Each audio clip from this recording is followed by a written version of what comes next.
લક્ષ્ય ન્યૂઝ, એક નજર, એક લક્ષ્ય. ધ્રાંગધ્રાથી સુરેન્દ્રનગર અભ્યાસ કરવા જતા વિદ્યાર્થીઓને પડતી તકલીફ. તાજેતરમાં ગંભીરા બ્રિજની બનેલી ઘટના બાદ રાજ્ય સરકાર દ્વારા રાજ્યના વિવિધ જિલ્લાઓમાં જર્જરિત હાલતમાં હોય તેવા બ્રિજ પર મોટા વાહનોને અવરજવર પરનો પ્રતિબંધ લગાવવામાં આવ્યો છે. ત્યારે સુરેન્દ્રનગર જિલ્લામાં પણ જર્જરિત પુલ પર ભારે વાહનોના અવરજવર પર પ્રતિબંધ મૂકવામાં આવ્યો હોવાથી હાલ લોકોને ખૂબ મુશ્કેલી પડી રહી છે.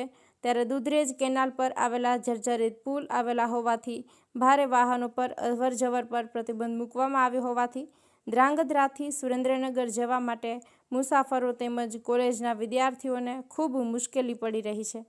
કારણ કે ધ્રાંગધ્રાથી સુરેન્દ્રનગર જવા માટે દુધરેજ સુધી એસટી બસમાં જવું પડે છે અને વહેલી સવારની જે બસો હતી તે હાલ બંધ થઈ ગઈ છે અને જે બસ સવારે 8 વાગે આવે તે પણ દુધરેજ ઉતારે છે અને ત્યાંથી પ્રાઇવેટ વાહનમાં જવાનું હોવાથી કોલેજના વિદ્યાર્થીઓને અભ્યાસ બગડે છે અને સુરેન્દ્રનગરથી પણ ધ્રાંગધ્રા આવવા માટે સમયસર બસ નથી મળતી, જેના કારણે વિદ્યાર્થીઓને પડતી તકલીફ માટે સરકાર તાત્કાલિક કાર્યવાહી કરે તેવી માંગ ઉઠવા પામી છે. બ્રિજેશ ત્રિવેદી, સુરેન્દ્રનગર. મારું નામ ખોડિયા દ્રષ્ટિ છે. હું વરમોરા કોલેજમાં અભ્યાસ કરું છું. અમારે ધ્રાંગધ્રાની અત્યારે બધી બસો બંધ થઈ ગઈ છે દુધરેજ કેનાલનું કામ હોવાથી.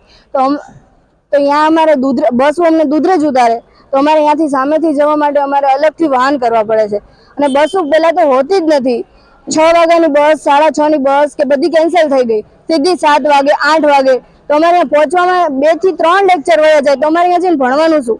પહેલાં તો અમારું સ્ટડી બગડે, પછી અમે અહીંયા લેટ પહોંચી અને બીજું અહીંયાથી રિટર્ન થવું હોય તો અહીંયાથી અમને ડેપોમાં એમ કે 1 વાગ્યાની બસે 2 વાગે મૂકે, 2:30 વાગે મૂકે.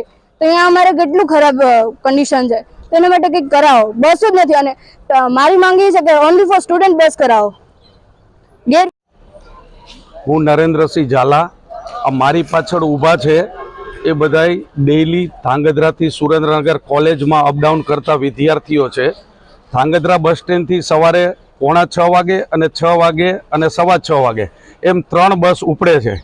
એ અત્યારે સુરેન્દ્રનગરના દુધરેજ પાસે જે કેનાલ ઉપરનો બ્રિજનું કામ ચાલુ હોવાથી 1 વર્ષ માટે એ બ્રિજને બનતા સમય લાગે એમ છે. એટલે અત્યારે જે બસો ઉપડે છે ધ્રાંગધ્રાથી સુરેન્દ્રનગર એ 8 વાગે ઉપડે છે અને એ ધ્રાંગધ્રાથી દુધરેજ, ત્યાંથી વણા અને ત્યાંથી લખતર થઈને જાય છે. એટલે આ વિદ્યાર્થીઓ 8 વાગે જો અહીંયાથી જાય ધ્રાંગધ્રાથી અપડાઉન કરે તો 10 વાગે પહોંચે. એના લીધે આ વિદ્યાર્થીઓના 2 લેક્ચર જતા રહે. એટલે ડિગ્રીમાં ભણતા હોય, કોલેજમાં ભણતા હોય, એના ટોટલ 5 લેક્ચર હોતા હોય છે. એમાંથી 2 લેક્ચર જતા રહે તો 3 લેક્ચર માટે અપડાઉન કરવું એમને બી પોસાય નહીં.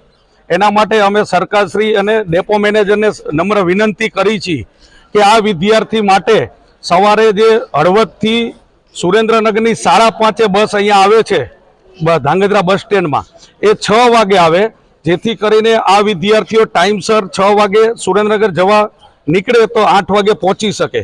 અને બીજું કે એ શક્ય ન હોય તો ઓનલી ફોર આ વિદ્યાર્થીનું ભવિષ્ય 1 વર્ષ માટે ન બગડે એના માટે એક સ્પેશિયલ વિદ્યાર્થીઓ માટે અપડાઉન માટે ઓનલી ફોર વિદ્યાર્થીઓ માટે એક સ્પેશિયલ બસ ડેપો મેનેજર મૂકે 6 વાગે, તો આ વિદ્યાર્થીઓ 6 વાગે અહીંયાથી બેસીને ટાઈમસર 8 વાગે બધી કોલેજોમાં પહોંચી શકે. આવી અમારી સરકાર અને ડેપો મેનેજરને નમ્ર વિનંતી છે. કેમ કે પુલનું કામ 1 વર્ષ સુધી ચાલે એમ છે. હવે 1 વર્ષ સુધી જો આ વિદ્યાર્થીનું ભવિષ્ય બગડે તો એના જવાબદાર કોણ? તો અમારી નમ્ર વિનંતી છે વહેલી તકે સરકારશ્રી અને ડેપો મેનેજર અમારી આ નમ્ર વિનંતીને માન્ય રાખી ઓનલી ફોર વિદ્યાર્થી માટે એક 6 વાગે બસ શરૂ કરાવે. આભાર.